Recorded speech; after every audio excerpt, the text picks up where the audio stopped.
ये मैंने 15 बाय 40 का जो है ना नक्शा बनाया है, जिसमें टोटल 3 कमरे हैं और 2 टीवी लाउंज हैं और ओपन किचन के साथ। अब नीचे आप ये देखें कि ये टोटल फ्रंट है इसका 15 फुट का, ठीक है। 1 फुट की दीवारें काट के 14 फुट लगा दें तो 5 फुट का गेट की एंट्रेंस है, ठीक है। और एंट्रेंस के बराबर में ही ये जीना है जो सीधा फर्स्ट फ्लोर पे जाएगा। और जीने के नीचे यहाँ पर जो है ना आपके टॉयलेट और बाथरूम बन जाएंगे। देन उसके बाद का जो स्पेस बचेगा वो टोटल यहाँ पर 10 फुट का बनेगा, क्योंकि जीना है 4 फुट का, तो वो स्पेस चला जाएगा। यहाँ दीवारें लगेंगी तो ये टोटल यहाँ से लेकर यहाँ तक 10 फुट बचेगा। और इसकी यहाँ से लेकर इतनी जो है वो 14 फुट इसकी जो है वो बनेगी लेंथ, ठीक है। उसके बाद यहाँ पर ये गेट है वरांडे में जाने के लिए। अब उस वरांडे की जो साइज़ है वो टोटल यहाँ से लेकर यहाँ तक जो साइज़ है वो साइज़ है आपकी 14 फुट, और इस दीवार से लेके इस दीवार तक 11 फुट है। और इसी के अंदर ओपन किचन है। अब ये किचन की जो साइज़ है यहाँ से लेके यहाँ तक जो है वो 5 फुट है, और ये स्लैब जो है वो 7 फुट या 6 फुट जितनी आप डालना चाहें वो इस तरीके से, ठीक है। तो उसी में ओपन किचन है।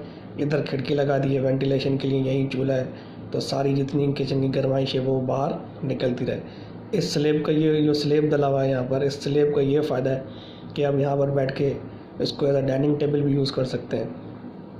तो ये सोफ़े सेट की जगह बनाई है, ठीक है। अभी इस वक्त हम लोग ग्राउंड फ्लोर पे ही क्या कहते हैं चल रहे हैं। फिर उसके बाद आप कमरे में एंटर होते हैं। ये 3 फुट का गेट है, आपका दरवाज़ा है, ठीक है। और यहाँ पर एक हमने खिड़की लगाई हुई, और इस टोटल कमरे की जो लेंथ है वो 14 बाय 15 की है, ठीक है। तो ये एक मास्टर बेड है, ये वार्डरोब हमने बनाया है, 6 फुट का वार्डरोब है।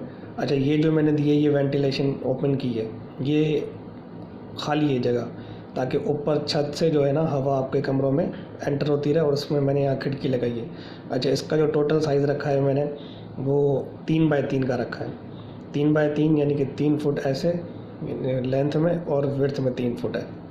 तो ये ऊपर जो हम फर्स्ट फ्लोर पे जाएंगे उधर भी ये चीज़ होगी, ठीक है। तो फर्स्ट फ्लोर पे जाने के लिए हम कहाँ से एंटर होते हैं, ये फ्रंट है। इस फ्रंट से हम लोग एंटर होंगे ऊपर जाने के लिए। 5 फुट का जो जीना है, सॉरी 4 फुट का जो जीना है। फिर उसके बाद हम लोग सीधा जब से ऊपर आएंगे तो हमारे पास ये जो लाउंज है, टीवी लाउंज, ये जो लिविंग रूम में हम लोग यहाँ पर क्या कहते हैं एंटर हो जाएंगे। फिर इसी के बराबर में ही मैंने ऊपर सेकंड फ्लोर यानी कि ऊपर खुली छत पे जाने के लिए ये मैंने बनाया है। सो पीछे जो नीचे हमने फर्स्ट फ्लोर पे कमरा देखा उसी तरीके से ये डिज़ाइन हुआ है, लेकिन जो सेकंड रूम है थर्ड जो रूम है वो किस तरह से डिज़ाइन हुआ है, क्योंकि ये जीना है 4 फुट का, हम लोग ऊपर आए और उसके बराबर में ये कमरे का दरवाज़ा है, और इधर ये 2 वॉशरूम बनाए। इस रूम के लिए ये वाला वॉशरूम कॉमनली यूज़ होने के लिए, और ये जो रूम है जो आपको इस वक्त 6 फिट का नज़र आ रहा है, 6 फिट इसकी यहाँ से लेके यहाँ तक विड्थ है, ठीक है। लेकिन इसकी जो लेंथ है यहाँ से लेकर इस दीवार तक वो है 14 फुट की, और यहाँ से वॉशरूम से लेकर यहाँ तक इसकी जो लेंथ है वो 10 फुट की बनी हुई है।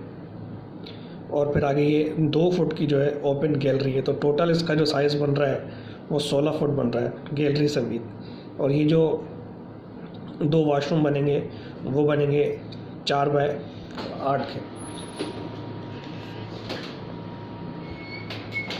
फिर इसी रूम से हम लोग ऊपर जाएंगे। तो ये ओपन पूरी छत खुली है, यहाँ से ये जीने ऊपर आने के लिए यहाँ दरवाज़ा लगा दें। अब पूरी ओपन छत को आप जैसे भी यूटिलाइज़ कर सकें। ये जो एरिया है इस जगह पर, ये जो एरिया बचेगा यहाँ पर जो है ना आपका पानी की टंकी वगैरह बन जाएगी, ठीक है। और ये इसका जो फ्रंट एलिवेशन है वो इस तरह से दिखेगा। ये मैंने कमरे निकाल के दिखाएंगे, यहाँ कमरे बनेंगे। ये सब कवर्ड एरिया है। जो फ्रंट एलिवेशन बनेगी वो इस तरह से बनेगी। ये मेन गेट 5 फुट का, और ये जो सारा मैंने डिज़ाइन दिया है वो दिया है अपना सीढ़ियों की तरफ। ये सीढ़ियाँ हैं यहाँ से, यहाँ पर आप देख सकते हैं इधर।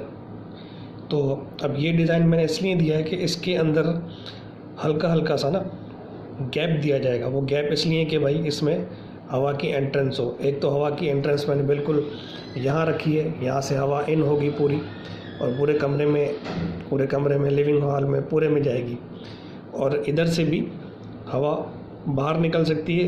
यानी कि हवा की पासेज मैंने ये इसलिए बनाया, ये डिज़ाइन भी है और हवा की पासेज भी इसमें होती रहेगी। और फिर चूँकि 14 फुट क्या कहते हैं हमने छत लगाई है, यहाँ से ज़मीन से लेके 14 फुट तक की हमने छत बनाई है। तो ये गेट जो है वो बनेगा आपका 10 फुट के ऊपर गेट लगेगा। 10 फुट से बकाया जो 4 फुट होगा उसके ऊपर ये ओपन ग्रिल लगेगी। यहाँ से लेके ये ग्रिल आपको नज़र आ रही होगी, ओपन ग्रिल होगी आपके ग्राउंड फ्लोर के ऊपर। तो उससे भी आपकी हवा की जो है ना पासेज रहेगी आपके घर के अंदर, क्योंकि एरिया बहुत छोटा है, कमरे सिर्फ 3 ही बन पाएंगे, तो थोड़ा उसको ढका हुआ बनाना पड़ेगा। तो इस हवाले से ये चीज़ मैंने वेंटिलेशन के हवाले से इसका काफ़ी ख़ास ख्याल रखा है।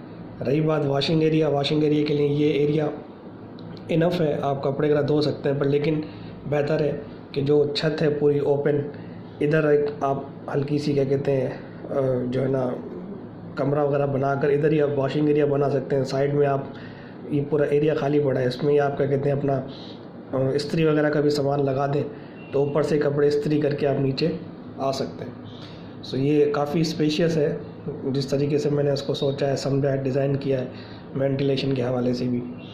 तो देखें आपको कैसा लगा ये।